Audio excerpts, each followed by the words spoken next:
this is Fiona from IELTS Exam Training Courses and Members Academy. Today's video will be a quick run through true, false, not given questions, and it is based on a passage 1 of the academic test, but that's also useful for general training, passage 3. Before we start, you can see the full reading on my website. So let me show you, because I've got something new there.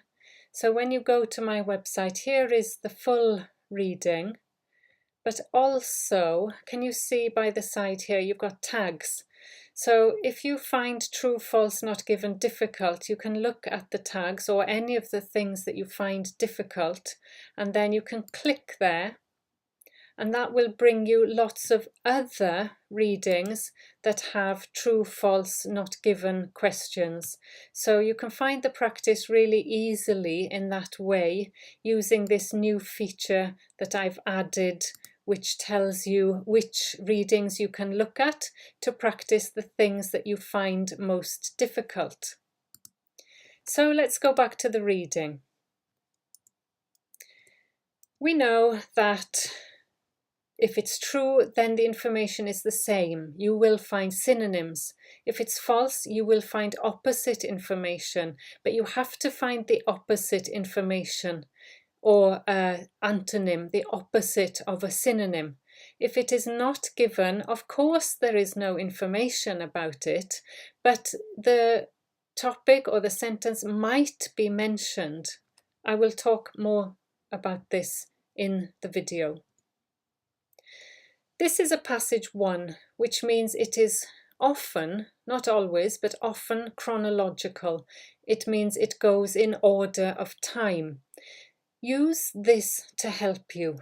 If we look at the 6 statements, you can see how they follow a kind of time order.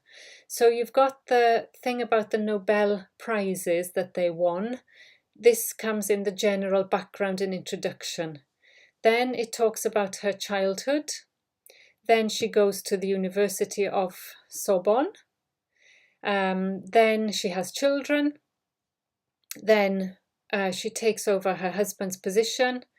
And you can see something at the end about her sister. But this makes more sense to you when you see the text.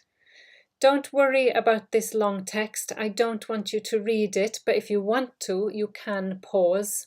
But I want to show you how these things go in order. So here, this is the first paragraph talking about the Nobel Prize that she got, and her husband also, Pierre Curie. Then this talks about her childhood. Then it talks about when she went to the Sorbonne.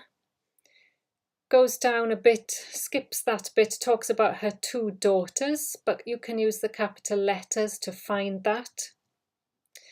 Then we find that she had a professorship that had been left vacant on her husband's death. And finally, we've got a mention of her sister Bronya, who became the director of this institute. So this shows you that the questions go in order. Although often in the passage 1, they go in order throughout the whole text. Right, let's look at each question. Question number 1 says, her husband was a joint winner of both of her prizes. And you can see the information here. It says she was a twice winner, so there's the trick, she won it twice. With her husband, she was awarded the prize for physics, but then she was the sole winner. The sole winner is the opposite of joint winner, so the answer is false. And the reason is because of this sole winner compared to the joint winner. Yes, she was a joint winner with her husband here, but not in the both her prizes. Okay, second question, she became interested in science when she was a child. Here we look at her childhood. Don't go looking any further for information. Stick to this paragraph. This is her childhood. Okay, she had a good memory. She won a gold medal. That's all we know. Her father lost savings. That's all we know. So, ask yourself the question, did she become interested in science when she was a child? Can you answer that question? No, you can't. All we know is that she had a very good memory. The answer is not given. Question 3. She was able to attend the Sorbonne because of her sister's financial contribution. So find when she went to the Sorbonne. Let's go here. Here's the Sorbonne. So how did she get there? Did her sister help financially? Well, you need to go back a bit. We know that she helped her sister on the understanding that the sister would in turn help her. And in 1891, this promise to help her was fulfilled. Marie went to Paris at the Sorbonne. So yes, we can definitely say she went to the Sorbonne because her sister helped her. And there is the answer. It's Bronya would in turn later help her. Next, she stopped doing research when her children were born. So you quickly find in any information about her children. Here we are. Irene and Eve, 1897, failed to interrupt her scientific work. Failed means did not interrupt her work. Here it says she stopped doing research, but no, she didn't. This failed to stop her scientific work, her research. Question 5. Marie took over the teaching position her husband had held. Well, we know that her husband died. He directed the laboratory, sudden death. She wanted to do the work that they had undertaken, to continue it, so she was appointed to the professorship that had been left vacant on her husband's death. So yes, she was appointed to the position that he had held. Finally, number 6. What about her sister? Her sister Bronya studied the medical uses of radioactivity. You don't need to go back, you keep going, keep in the same direction as the questions, and then you'll find something about her sister. Her sister Bronya became the director.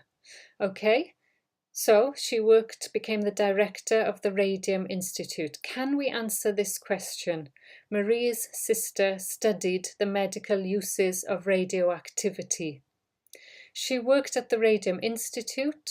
Did she study the medical uses of radioactivity? Maybe she did, maybe she didn't. We cannot answer that question with information given in the text. So therefore, the answer has to be not given. That's it. I'm going to stop there. That was a quick true, false, not given practice for you.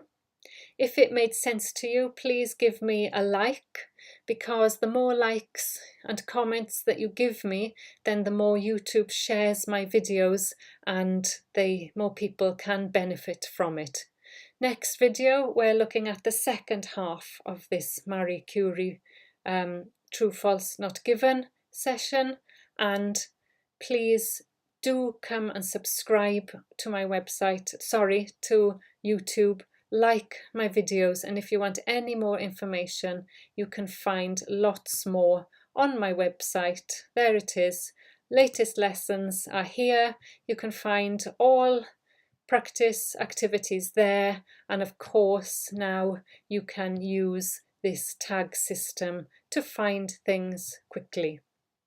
Thanks for watching. Bye for now.